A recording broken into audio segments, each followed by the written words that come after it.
국민의당이 문준용 씨 동료 제보라며 공개했던 녹취록이 안철수 전 대표의 사제지간이며 지난 20대 총선 전남 여수 갑의 예비후보였던 이유미 씨가 자신의 동생과 직접 녹음한 조작으로 밝혀졌습니다.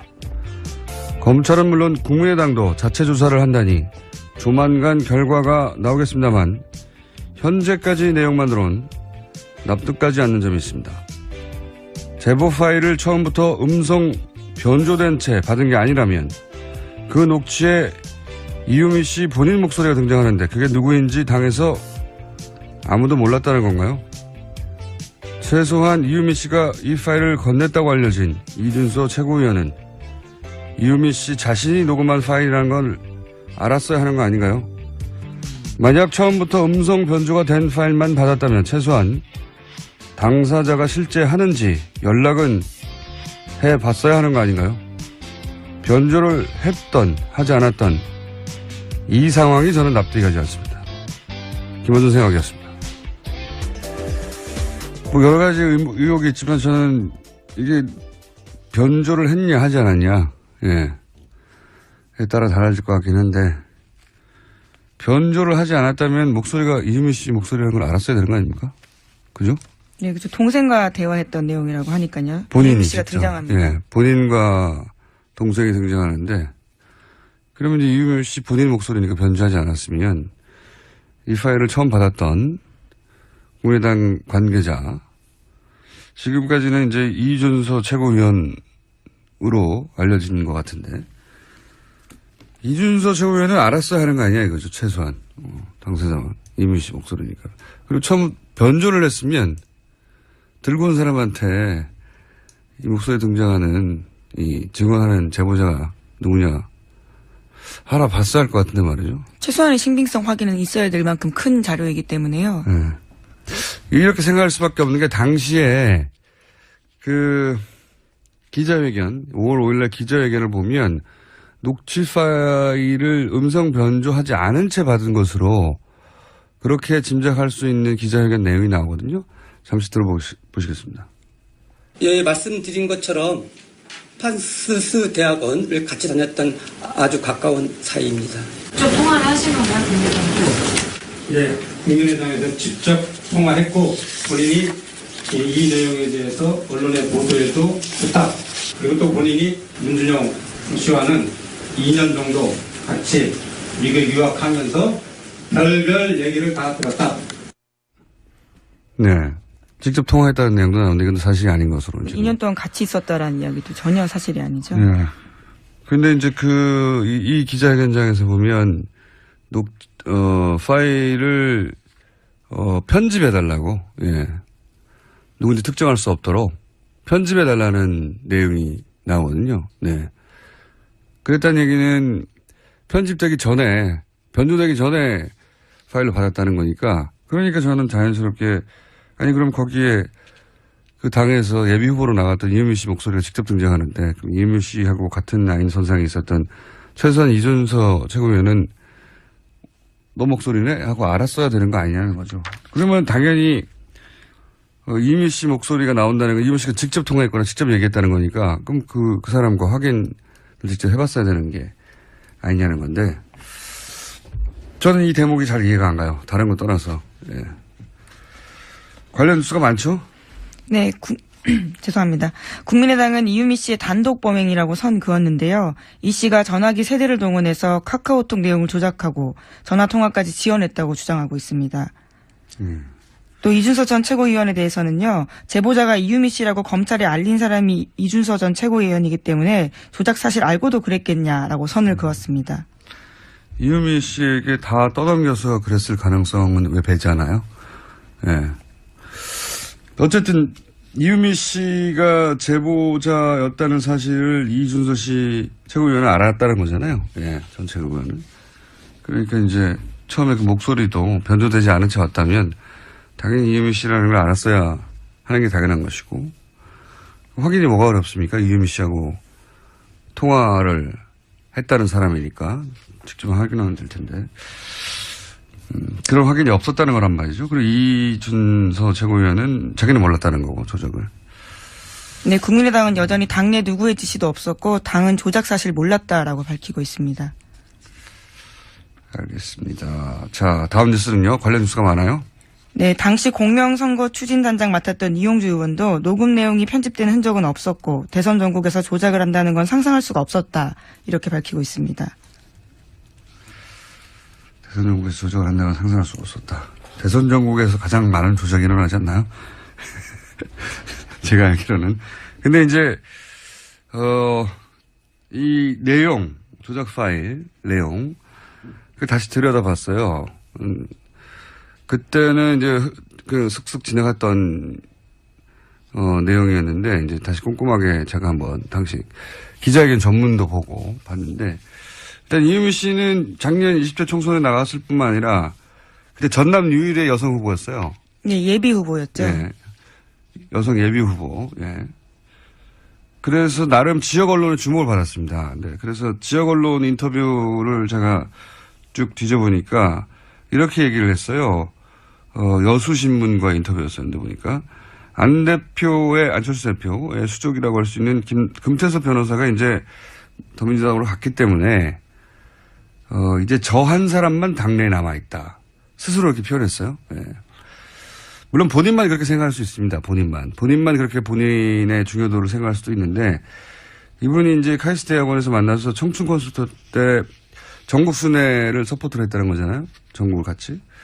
굉장히 큰 인기 있는 콘서트였죠 그때. 사적 인연은 따지고 보면 지금 국민의당 당내에 있는 의원들 누구보다 더 길어요. 정치 나뉠 때부터 같이 만났으니까. 그리고 진심 캠프도 있었고 충성도가 높은 확실한 안철수 라인이다. 여기까지 말할 수 있는데 어쨌든 조작했다는 녹취 내용을 보면 당시 이런 내용이 나옵니다. 2008년 9월부터 파슨스를 같이 다녔던 동료라고 이제 표현이 되거든요. 물론 파슨스에 다닌 적이 없죠. 실제로는. 네, 그 남동생입니다. 네, 다닌 적도 없고 네. 문준용 씨와는 일면식도 없는 사람이 만든 녹취록이에요. 이게 그러니까. 그렇게 생각하고 당시 녹취된 내용을 보면 이상한 대목들이 있습니다. 제가 보기엔 여러 가지가. 예를 들어서 소속 기관이 생겼으니까 고용정보원을 의미하는 거예요. 이게 이제 남동생이 하는 멘트입니다. 파슨스를 다녔다고 하는. 소속 기관이 생겼으니까 이력서에는 한 줄 채웠고 그래서 한국에서 토플 학원 다니면서 놀러 다녔다. 그런데 별거 아닌 말 같아도 이력서에 토플 학원 다녔다고 쓰진 않아요. 제 말은 무슨 말이냐면 공개된 정보가 아니에요. 그렇죠? 이게 이제 이거는 가깝다는 증거로 대화 중에 툭 던진 거거든요. 토플 학원에 다녔었어 그때. 이렇게 놀러 다녔어. 제가 궁금해서 취재를 좀 해봤습니다. 문준용 씨에게 확인을 해봤어요. 루트를 통해서. 실제 토플 학원을 다닌 적이 있느냐? 그리고 그 사실을 누가 아느냐? 실제 다닌 적은 있다고 해요. 그런데 당연히 가족과 아주 가까운 친구들밖에 모른다. 이력서 쓸 내용이 아니지 않습니까? 게다가 고용정보원 다니면서 토플 학원을 다닌 게 아니라 그 전에 다닌 적이 있다는 거예요. 네. 토플 학원 다닌 건 어떻게 알았을까요? 그리고 뭐 파슨스 에세이도 보면 모든 디자인을 혼자 다 한 걸로 그렇게 썼다 이렇게 나오거든요. 별거 아닌 것 같은데 이건 좀 알아보니까 미술 관련 업종에서 유학을 갈 때 에세이를 쓸 때 종종 이렇게 과장하는 경우들이 있다고 해요. 별거 아닌 것 같은데. 그러니까 그런 분야 유학에 대해서 잘 아는 사람이 넣은 내용 같다고 제가 좀 알아보니까. 혼자만의 상상으로 막 하는 말이 아닌 거예요, 이게. 이분은 미술 유학을 한 적도 없고 문준용 씨가 일면식도 없고 파슨스 가본 적도 없는 사람인데 그런 정보들이 곳곳에 들어있어요, 보면. 그리고 이제 이런 얘기도 나옵니다. 시민수석 딸도 동갑인데 그런 식으로 해서 은행 꿀보직에 들어갔어. 뭐 이런 말이 나와요. 제가 주목한 이것 때문에 꼼꼼하게 들여다보기 시작했는데 시민수석의 딸이 동갑이다. 뭐 은행 꿀보직 들어갔다. 이건 좀 찾아보니까 문재인 대통령이 이제 노무현 정부 시절 청와대 근무할 때 시민사회수석이 이강철 수석이에요. 정수석. 이 이강철 전 수석 의미하는 것 같아요. 제가 보기에. 여러 가지 이유상. 그래서 문준영 씨를 이제 루트를 통해서 확인해 보니까 우선 치민수석이 이강철 치민수석을 의미하는지도 모르고 저는 제 생각입니다. 이강철 수석이라고 하는 것은. 좀 이따 그 이유는 설명드릴게요. 이강철 수석도 모르고 그 딸도 누군지 모르고 동갑인지도 모르고 은행원인지도 모르고 전혀 모르는 사이라는 거죠. 이강철 전 수석이 문재인 대통령이 자신 형님이라고 한다고 언론 인터뷰에 잠깐 언급한 적이 있습니다. 예전에. 자료를 찾다 보니까. 그리고 딸이 은행원이었다는 사실을 2009년에 본인이 35년 만에 내란 선동 혐의 무죄를 받는 판결을 받고 나서 언론과 짧게 인터뷰한 내용 중에 딸이 은행원이라는 거를 짧게 언급하고 지나가는 장면이 있어요. 그게 전부예요. 그러니까 이 조각조각을 연결해 한 거죠.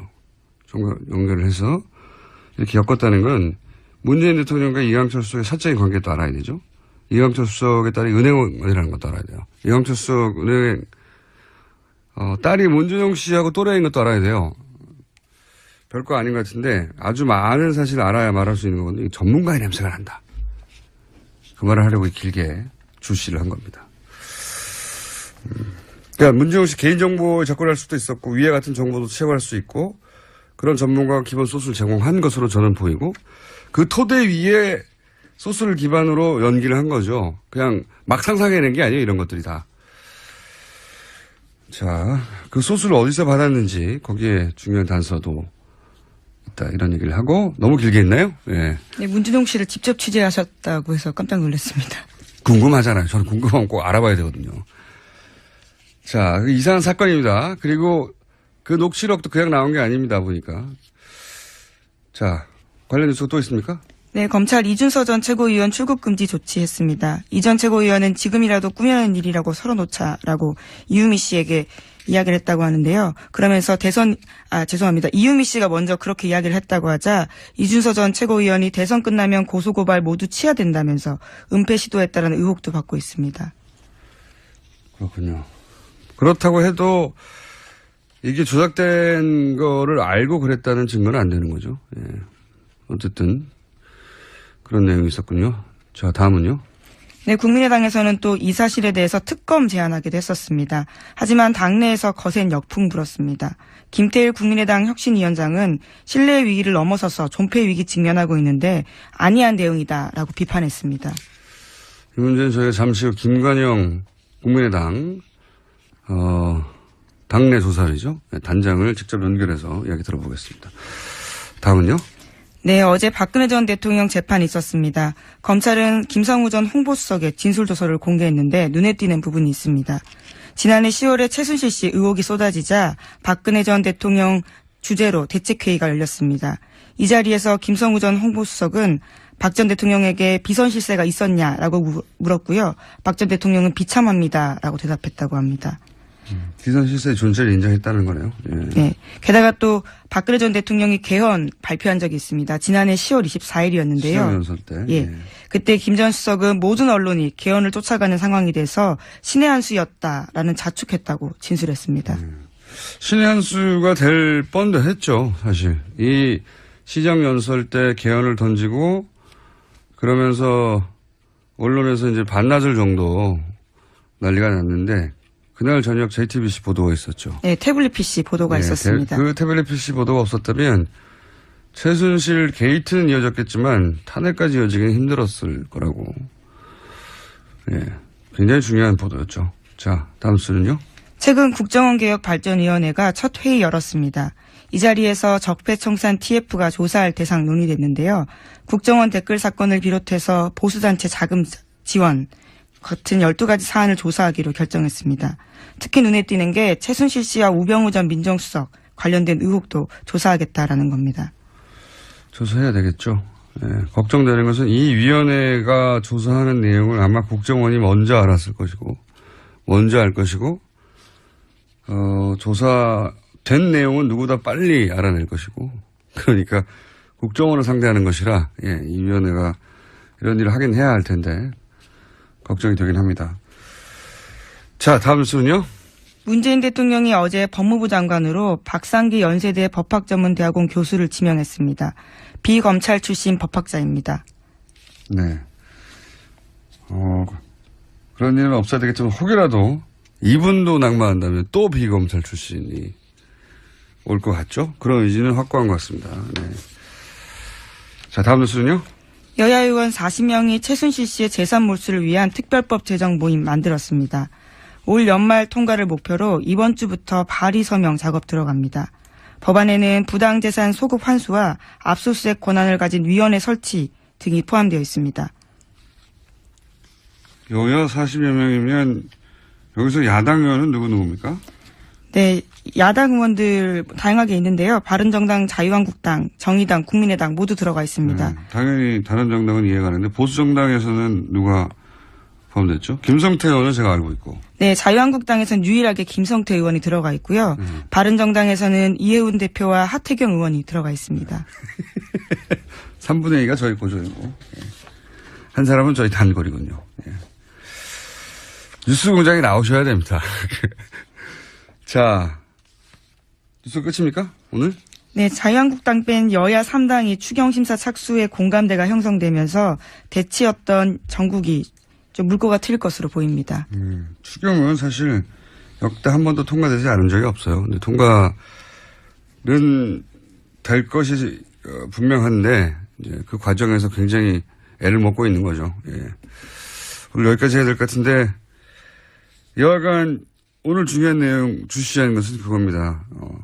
그냥 혼자 막 상상으로 한 게 아니다, 이유미 씨가. 거기에 툭툭 던져지는 내용들 그런 건 소스를 보고 한 것이 그 소스는 본인이 만들 수 있는 수준이 아니다. 소스가 어디서 왔느냐. 이것도 꼭 따져봐야 된다. 하는 내용이 나오거든요. 네. 그랬다는 얘기는 편집되기 전에, 변조되기 전에 파일로 받았다는 거니까, 그러니까 저는 자연스럽게, 아니, 그럼 거기에 그 당에서 예비 후보로 나갔던 이유미 씨 목소리가 직접 등장하는데, 그럼 이유미 씨하고 같은 라인 선상에 있었던 최소한 이준서 최고위원은 너 목소리네? 하고 알았어야 되는 거 아니냐는 거죠. 그러면 당연히, 이유미 씨 목소리가 나온다는 건 이유미 씨가 직접 통화했거나 직접 얘기했다는 거니까, 그럼 그 사람과 확인을 직접 해봤어야 되는 게 아니냐는 건데, 저는 이 대목이 잘 이해가 안 가요. 다른 거 떠나서. 예. 관련 뉴스가 많죠? 네, 죄송합니다. 국민의당은 이유미 씨의 단독 범행이라고 선 그었는데요. 이 씨가 전화기 세대를 동원해서 카카오톡 내용을 조작하고 전화통화까지 지원했다고 주장하고 있습니다. 또 이준서 전 최고위원에 대해서는요. 제보자가 이유미 씨라고 검찰에 알린 사람이 이준서 전 최고위원이기 때문에 조작 사실 알고도 그랬겠냐라고 선을 그었습니다. 국민의당이 문준용 씨 동료 제보라며 공개했던 녹취록이 안철수 전 대표의 사제지간이며 지난 20대 총선 전남 여수 갑의 예비후보였던 이유미 씨가 자신의 동생과 직접 녹음한 조작으로 밝혀졌습니다. 검찰은 물론 국민의당도 자체 조사를 한다니 조만간 결과가 나오겠습니다만 현재까지 내용만으론 납득하지 않는 점이 있습니다. 제보 파일을 처음부터 음성 변조된 채 받은 게 아니라면 그 녹취에 이유미 씨 본인 목소리가 등장하는데 그게 누구인지 당에서 아무도 몰랐다는 건가요? 최소한 이유미 씨가 이 파일을 건넸다고 알려진 이준서 최고위원은 이유미 씨 자신이 녹음한 파일이라는 걸 알았어야 하는 거 아닌가요? 만약 처음부터 음성 변조가 된 파일만 받았다면 최소한 당사자가 실제 하는지 연락은 해봤어야 하는 거 아닌가요? 변조를 했던 하지 않았 이유미 씨에게 다 떠넘겨서 그랬을 가능성은 왜 배제하나요? 예. 어쨌든 이유미 씨가 제보자였다는 사실을 이준서 씨 최고위원은 알았다는 거잖아요. 예, 전 최고위원은. 그러니까 이제 처음에 그 목소리도 변조되지 않은 채 왔다면 당연히 이유미 씨라는 걸 알았어야 하는 게 당연한 것이고 확인이 뭐가 어렵습니까? 이유미 씨하고 통화를 했다는 사람이니까 직접 확인하면 될 텐데 그런 확인이 없었다는 거란 말이죠. 그리고 이준서 최고위원은 자기는 몰랐다는 거고 조작을. 네, 국민의당은 여전히 당내 누구의 지시도 없었고 당은 조작 사실 몰랐다라고 밝히고 있습니다. 알겠습니다. 자, 다음 뉴스는요. 관련 뉴스가 많아요. 네, 당시 공명선거 추진단장 맡았던 이용주 의원도 녹음 내용이 편집된 흔적은 없었고 대선 전국에서 조작을 한다는 건 상상할 수가 없었다. 이렇게 밝히고 있습니다. 대선 전국에서 조작을 한다는 건 상상할 수가 없었다. 대선 전국에서 이렇게 생각할 수밖에 없는 게 당시에 그 기자회견 5월 5일날 기자회견을 보면 녹취 파일을 음성 변조하지 않은 채 받은 것으로 그렇게 짐작할 수 있는 기자회견 내용이 나오거든요. 잠시 들어보시겠습니다. 예, 말씀드린 것처럼 판스스 대학원을 같이 다녔던 아주 가까운 사이입니다. 좀 통화를 하신 건가요, 국민의당과? 예, 국민의당에서 직접 통화했고 본인이 이 내용에 대해서 언론의 보도에도 부탁, 그리고 또 본인이 문준영 씨와는 2년 정도 같이 미국 유학하면서 별별 얘기를 다 들었다. 네. 직접 통화했다는 내용도 나오는데 이건 사실이 아닌 것으로. 2년 동안 같이 있었다라는 이야기도 전혀 사실이 아니죠. 네. 근데 이제 이 기자회견장에서 보면 파일을 편집해달라고, 예. 누군지 특정할 수 없도록 편집해달라 했던 이 상황이 저는 납득이 가지 않습니다. 김원준 생각이었습니다. 뭐 여러 가지 의혹이 있지만 저는 이게 변조를 했냐 하지 않았냐, 예. 에 따라 달라질 것 같긴 한데, 변조를 하지 않았다면 목소리가 이유미 씨 목소리라는 걸 알았어야 되는 거 아닙니까? 그죠? 네, 그렇죠. 동생과 대화했던 내용이라고 하니까요. 본인이 이유미 씨가 직접, 등장합니다. 예, 본인과 동생이 등장하는데, 그러면 이제 이유미 씨 본인 목소리니까 변조하지 않았으면 이 파일을 처음 받았던 국민의당 관계자, 지금까지는 이제 이준서 최고위원으로 알려진 것 같은데, 이준서 최고위원은 알았어야 하는 거 아니야 이거죠, 최소한. 당사자는 이유미 씨 목소리니까. 그리고 처음 변조를 했으면 들고 온 사람한테 이 목소리에 등장하는 이 증언하는 제보자가 누구냐 알아봤어야 할 것 같은데 말이죠. 최소한의 신빙성 확인은 있어야 될 만큼 큰 자료이기 때문에요.